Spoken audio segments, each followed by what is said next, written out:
Hello, everyone, and welcome back in to the GSMC Dead Ball Sports Podcast. And for our final segment, we're going to be talking about the Champions League. As Andre says, I have a feeling that City are going to spoil the party, and potentially I could too. But we have a lot of games to talk about.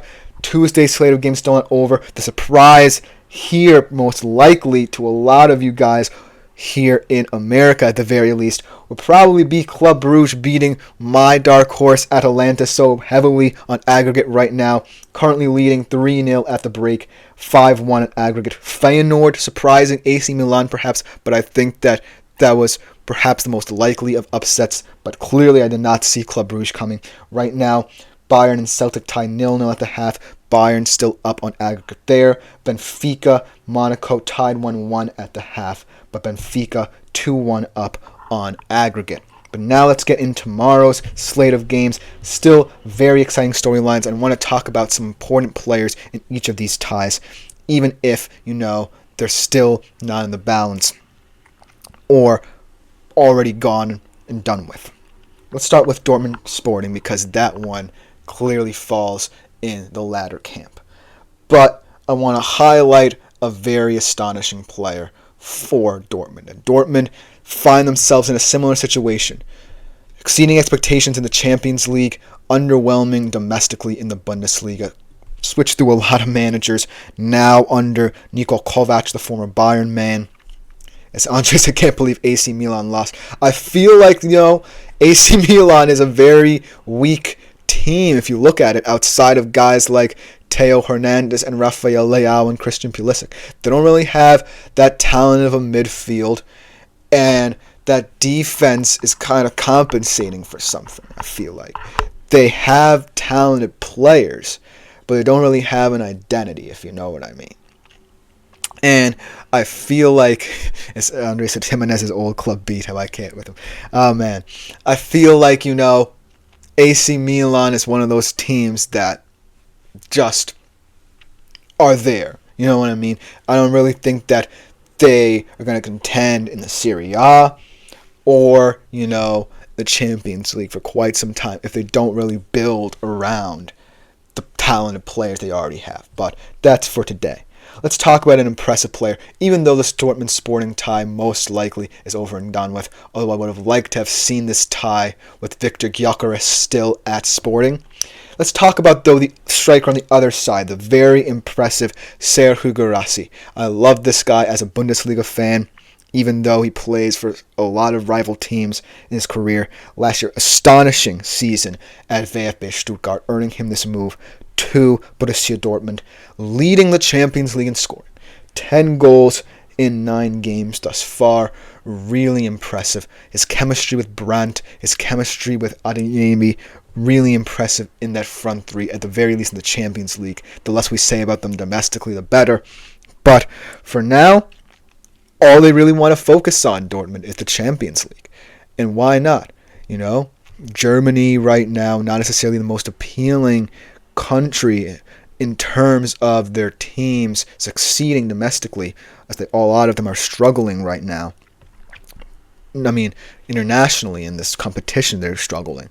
But I do feel like with Bayern making the semifinal last year, Dortmund the final this year, Germany really can pounce on this opportunity. And Dortmund's taking it by the hand right now.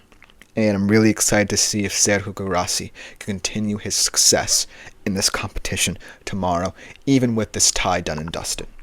Now let's get into the closest tie outside of the big one tomorrow. PSV Juventus, another chance for an upset here, because I like the outlook of this PSV team. Off topic, but how did you see how bad Leverkusen choked this past weekend? Like 10 plus chances missed, as Andre. I unfortunately did not get a chance to watch the game, but I'm happy with a point as a Bayern fan myself, because Leverkusen in that matchup were gonna always be the aggressor. Bayern were not necessarily gonna throw that many players forward, but I'm just shocked that Kompany was bold in being as defensive as he was, seeing as to how Bayern's defense has weakened as of late. So I really think that we kind of got lucky there. But Leverkusen, man, what an interesting team these past couple of weeks. First of all, not necessarily starting your best players a week ago against Wolfsburg, and I know we're going off topic, but we'll get back. I just want to address Andre's question as a Bayern fan.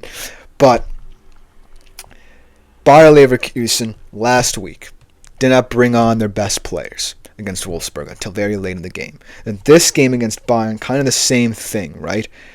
They are overwhelming them, but they just never got a hold on the game.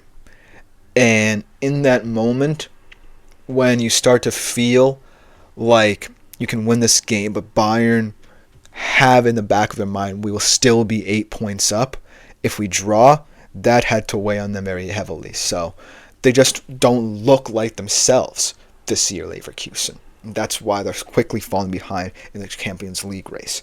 But getting back into this PSV-Juventus tie, I feel like the most important player in this tie is a former Europa League great in Luuk de Jong. And I know a lot of Sevilla fans out there love what this guy has done for them in the Europa League, but a lot of PSV fans are still waiting for him to get going in the Champions League.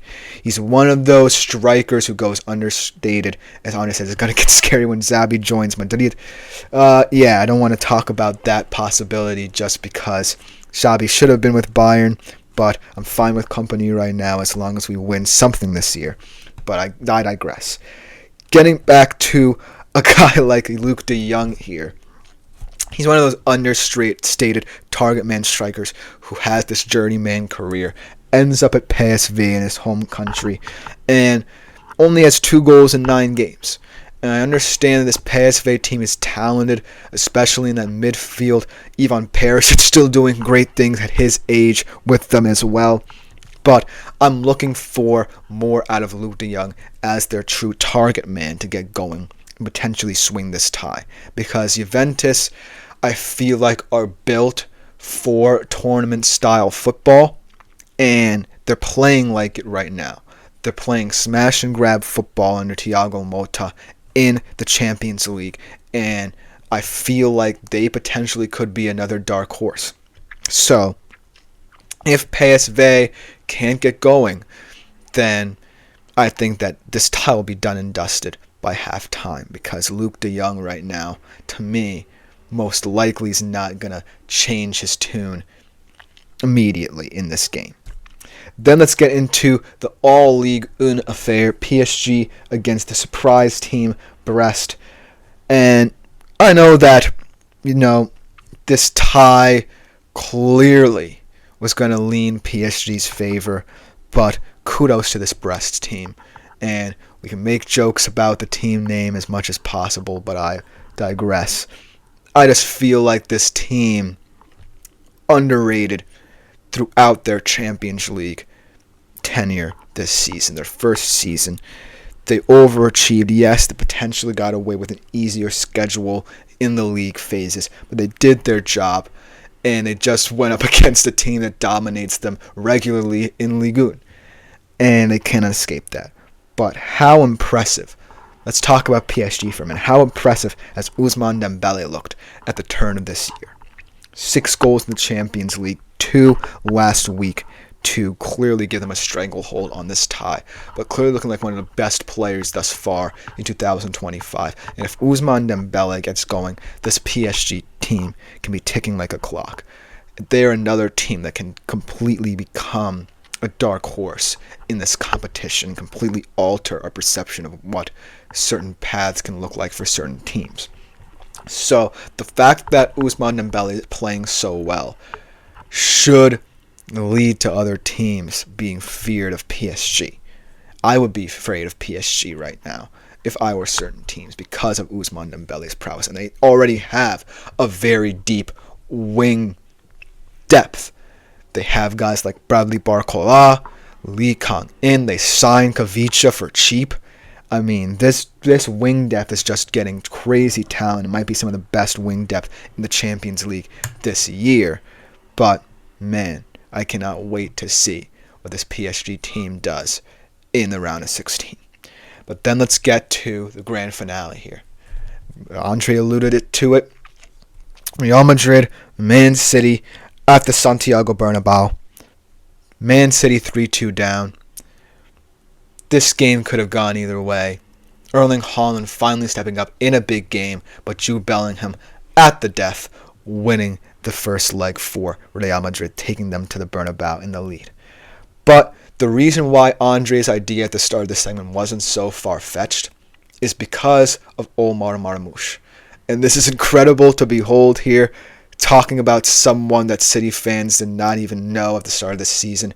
Maybe even some Bundesliga fans like myself were not familiar with at the start of the season. Impressed the start of the season with Eintracht.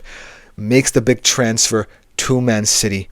Has a hat trick over the weekend against Newcastle. And suddenly gives them hope that they can produce enough on the wings to really help them in attack. They're still banged up defensively. Akanji's going to miss this game.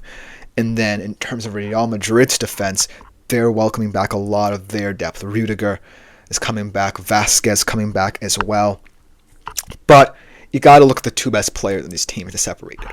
Erling Haaland certainly stepping up last week in terms of giving his team 2 goals when they needed it. But then the guy you always have to look out for, the wild card of this Real Madrid team, Jude Bellingham, can produce from anywhere, can produce at any time, really becoming one of the stoppage time heroes of this Real Madrid team. And I think that you always have to be aware of that danger. But I do think that City has more of a chance than people expect just because of all these teams improving. So I really think that this is the tie a lot of people are going to tune into tomorrow, and it's justified.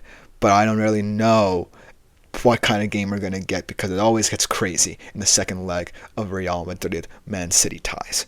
But let me know what you think in the comments below, because that will just about do it for today's show.